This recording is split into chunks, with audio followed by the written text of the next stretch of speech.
Bueno, hay una serie de preguntas, algunas nos decías Isabel, que además están llegando. Sí, efectivamente, acabamos de recibir una hace escasos minutos de un oyente que realmente pregunta prácticamente lo mismo que las que nos habían preguntado hace unas semanas. Voy a juntarlas, si os parece. Tanto Sí, David parece muy bien. Peleato como Antonio Rosselló preguntan por el catalán. David Peleato, por un lado, suma un comentario a esa pregunta. Dice: nos han triturado durante 30 años hasta hacernos sentir extranjeros en nuestro propio país por el mero hecho de hablar en español. Él escribe desde Lérida. Por favor, expliquen desde cuándo se habla español en Cataluña y por qué es una lengua tan propia de esa región como lo pueda ser el catalán. Eso por un lado. Y por otro lado, desde Valencia les hace la pregunta Antonio Rosselló. Dice: ¿es el dialecto catalán una mezcla de provenzal arcaico y lengua valenciana clásica? Si la respuesta es no, dice este oyente, por favor, respóndame a otra pregunta. ¿Es el valenciano un derivado del catalán o, por el contrario, es una lengua romance genuina con una influencia del catalán de no más de 100 o 200 años? Y para terminar, leo la de Robert Merchante, que es similar a la primera. Dice: porque se dice que el catalán es un dialecto del provenzal, mientras que el valenciano se considera una lengua totalmente independiente. Los oyentes preguntan mucho Bueno, por la lengua y por sus vamos allá. orígenes. Bueno, yo lamento si le voy a dar un disgusto a alguien, pero el catalán nunca ha sido la lengua propia de Cataluña. Es decir, esa idea de que en Cataluña solo se hablaba una lengua y es el catalán y luego llegó el español o castellano y lo fue empujando, etcétera, es falso. Es decir, en realidad lo que ahora conocemos como Cataluña siempre ha sido una tierra plurilingüe. Y de hecho, por ejemplo, entre el siglo VIII y el siglo XI, en el sur de Cataluña, lo que se conoce convencionalmente como la Cataluña Nova, lo que se hablaba era el mozárabe. Es decir, hay una parte norte que queda absorbida en buena medida por el Imperio Carolingio, la marca hispánica. En esa parte, por razones que a mí me parece que son muy fáciles de entender, acaba hablándose una lengua que es el catalán, que es un dialecto del provenzal, y tiene lógico, porque efectivamente en esa zona... El lemosín, como claro, se en esa solía zona decir. del Imperio Carolingio, pues obviamente se hablaba ese provenzal y el catalán deriva dialectalmente de ese provenzal. Pero en la zona sur lo que se hablaba era el mozárabe.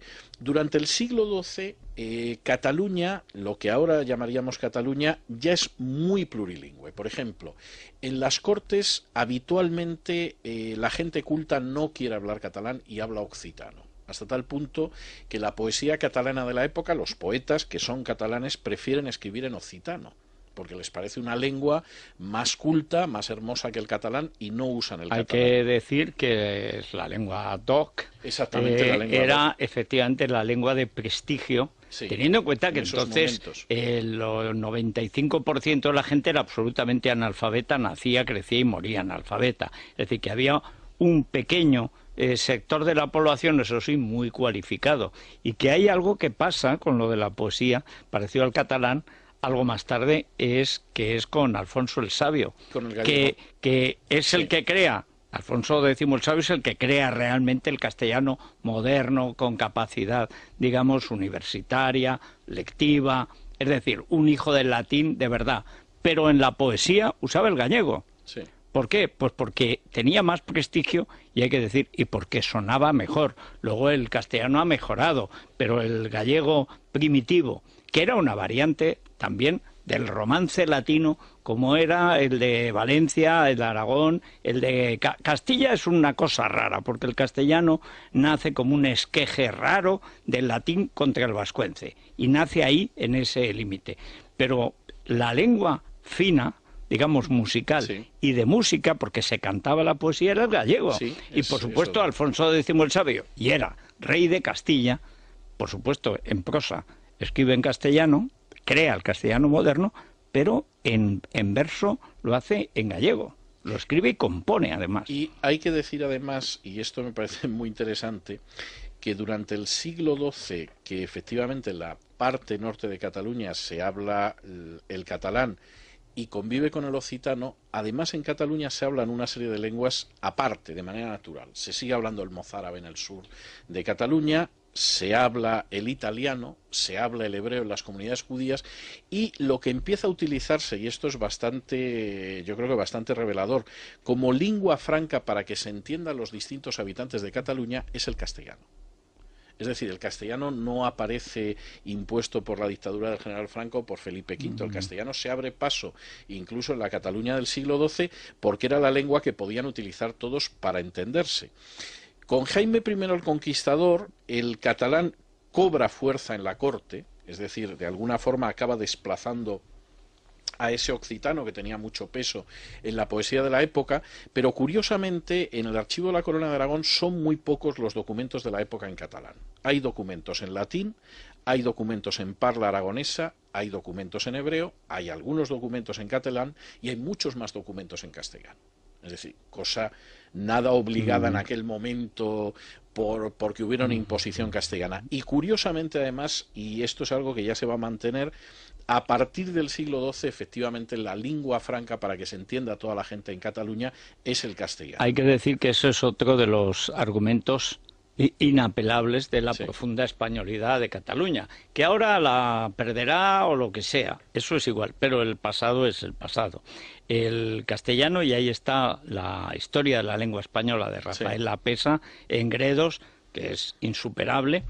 El castellano prospera precisamente porque no era la lengua de nadie, prospera como lengua franca, como coiné, para que todos los que hablaban romances distintos, que habían evolucionado a su manera bajo los moros o con los cristianos, pero en términos de aislamiento, se entendieran.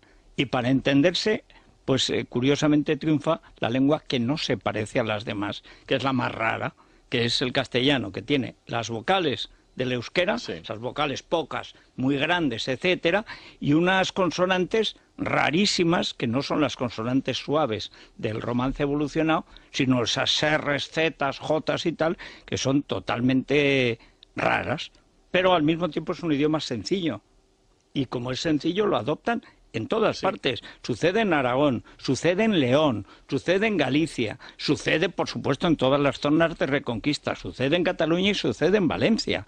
Es decir, ¿por qué el castellano prospera tan rápido? Porque no se parece a nadie, pero le sirve a todos. Hay un elemento además curioso de hasta qué punto Cataluña es plurilingüe, y es que Jaime II utiliza incluso varias lenguas para escribir a sus hijos. Por ejemplo, al hijo mayor, que era infante, le escribía en catalán, al infante Juan, que era arzobispo de Toledo, le escribía en latín, y a las hijas las escribía en castellano. Es decir, lo cual indica hasta qué punto eso de la lengua específica de Cataluña pues es un camelo. Y por cierto, si me permites, voy a acabar esta primera parte de la respuesta con una anécdota. Y es que en el año 1594 en Gerona se produjeron trastornos, en la calle se produjeron disturbios, porque los fieles querían escuchar la liturgia en castellano y no en catalán. Y efectivamente hubo que recurrir a la fuerza pública. ¿Esto cuándo? 1594. Fíjate, pero hay bastantes casos, es decir, insistía. Parece 1959. Totalmente. Sí. Y es curioso que los fieles estaban muy hartos de los obispos en general, porque los obispos se empeñaban en la catalanización de la liturgia, y por el contrario los fieles preferían escucharlo en español. Es una cosa verdaderamente muy curiosa. Hay muchos ejemplos. Hay algún obispo protestando y diciendo que por qué se empeñaban si no entendían el castellano. Bueno, pues no lo entenderían, pero querían escuchar la parte de la misa que no era en latín, que era por ejemplo la homilía, pues la querían escuchar en castellano. Había una pregunta sobre el valenciano. Vamos a ver, el valenciano no es un dialecto del catalán. El valenciano deriva de una lengua romance que se sigue hablando en la zona de Valencia durante el periodo de la Reconquista. Hay muchos testimonios, pero sobre todo hay muchos testimonios de los árabes. Por ejemplo, Ibú al-Batar, que es uno de los grandes gramáticos árabes, él habla de que los mozárabes hablaban una lengua romance que venía del latín y que la habían seguido hablando sin interrupción. Esto, por supuesto, mucho antes de la llegada de Jaime I. Y hay una serie de códices que van desde el siglo IX hasta el siglo XII, que son contratos entre los mozárabes que vivían en la zona de Valencia, o a veces entre moros y cristianos, donde se sigue utilizando una lengua romance que deriva obviamente del latín, y que además se suele llamar, los árabes la llaman al-rumía, es decir, la lengua romana, por decirlo de alguna manera, y ellos lo llamaban la lengua romana. Es decir, la idea es que era una lengua que derivaba del latín en ese sentido. Y es curioso que cuando Jaime llega a Valencia, el rey Jaime llega a Valencia, establece que precisamente los jueces deben conocer las causas en románs. es decir, no en catalán ni mucho menos, sino en la lengua que utilizaba la gente de Valencia. Mencionaba antes Federico Ubieto, porque efectivamente Ubieto lleva a cabo un estudio, el Llibre del Repartiment, donde él señala cómo durante el siglo XII y XIII los soldados que vienen con Jaime no eran catalanes, es decir, en su mayoría procedían de Aragón, y además y de Navarra, los pocos también, que vinieron sí, de Cataluña se establecieron en zonas donde nunca sí. se ha hablado el valenciano, y cómo esa lengua pues era una lengua romance. Pero quisiera señalar que además esa lengua valenciana, que no es el catalán, se traducía al catalán ocasionalmente, es decir, los propios catalanes no lo consideraron una lengua que fuera el catalán, como tampoco lo consideraron del mallorquín. Y voy a mencionar un hecho que me parece muy interesante. Bien entrado el siglo XVI, es decir, que efectivamente no estamos hablando ya de un proceso de formación, sino de lenguas que están bastante establecidas, el canónigo de la Catedral de Mallorca, que era Gregorio Genovar, se quejaba de que la gran novela de Raimundo Lulio, Blanquerna, no se había traducido al valenciano, es decir, se había escrito en mallorquín y no se había traducido al valenciano. Lo cual quiere decir que el mallorquín y el valenciano se consideraban lenguas distintas y desde luego no se consideraban catalán. Y entonces le pide a un doctor en artes y en teología que se llamaba Juan Bombalich que traduzca del mallorquín al valenciano Blanquerna para que la conozcan los valencianos. Y le llama a él porque le dice, bueno, usted no es valenciano, es catalán de origen, pero usted es el que mejor conoce a Raimundo Lulio, y entonces va a traducir bien este libro. Y curiosamente, cuando este libro se publica finalmente en 1552, Bombalich dice el cual libro ahora se ha traducido y dado a la prensa en lengua valenciana, según que conociéndome apasionado de la ciencia luliana, me rogó tomara yo de esto el encargo, aunque no sea docto ni muy limado en dicho idioma, por serme peregrino y extranjero. Es decir, el catalán traduce al valenciano, pero reconoce que el valenciano no es su lengua y que él lo ha traducido fundamentalmente porque él conoce bien a Raimundo Lulio y lo puede hacer. Es decir, por lo menos en el siglo XVI y desde luego antes, porque hubo todo un renacimiento de la lengua valenciana que es anterior al renacimiento del castellano y que es paralelo al renacimiento italiano, pues el valenciano, el mallorquín y el catalán son contemplados como lenguas distintas e incluso se traducen obras de una lengua a otra. Y quisiera decir que en ese sentido los grandes autores del renacimiento catalán, que son Antonio Canals o Jaume Roig o Usías March o San Vicente Ferrer o Sor Isabel de Villena, etcétera, siempre establecieron que ellos lo que hacían era seguir la vulgar valenciana lingua, que era como ellos la denominaban, ¿no? Y en este sentido, evidentemente no, el valenciano no es ni mucho menos un dialecto del catalán, es una lengua distinta, aunque existen relaciones muy fuertes entre las distintas lenguas porque a fin de cuentas vienen del latín. Hay una cosa importante que conviene recordar. En estos momentos se está utilizando una compilación, digamos, una unificación que estableció Pompeu Fabra a principios del siglo XX, de un catalán de Barcelona, del barcelonismo, que es exactamente, era el dialecto barcelonés del catalán, o barceloní, que es lo que luego se ha extendido a través de la educación pública en Cataluña y que actualmente se impone en Baleares, en Valencia, en Aragón, donde se dejan los Marcelí Iglesias de turno, etcétera. Eso no es ni siquiera el catalán, eso es una unificación que hace Pompeu Fabra, que se carga buena parte del catalán genuino, sí, sí, plural, disperso. Bien, probablemente en todas las lenguas tiene que haber algo así. Hombre, en español tuvimos la suerte de tener a Nebrija muy pronto, con los Reyes Católicos. Pero el problema es el mismo. Si se ha de cargarse, si los políticos quieren cargarse el idioma original, no español, que puede ser el mallorquín o el valenciano, ¿por qué importar el de Barcelona de Pompeu Fabra? Si no es ese.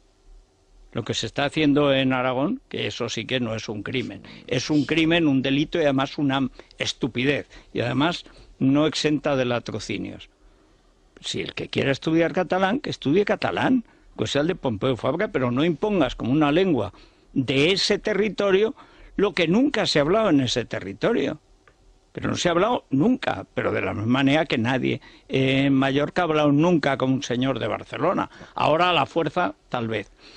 Esto ha sido una cosa de los últimos 30, 40 años y desde luego la manipulación histórica que se ha hecho es espectacular. Por poner un paralelismo siempre es el de Valencia y Cataluña, el del valenciano y el catalán. ¿Son iguales el gallego y el portugués? No.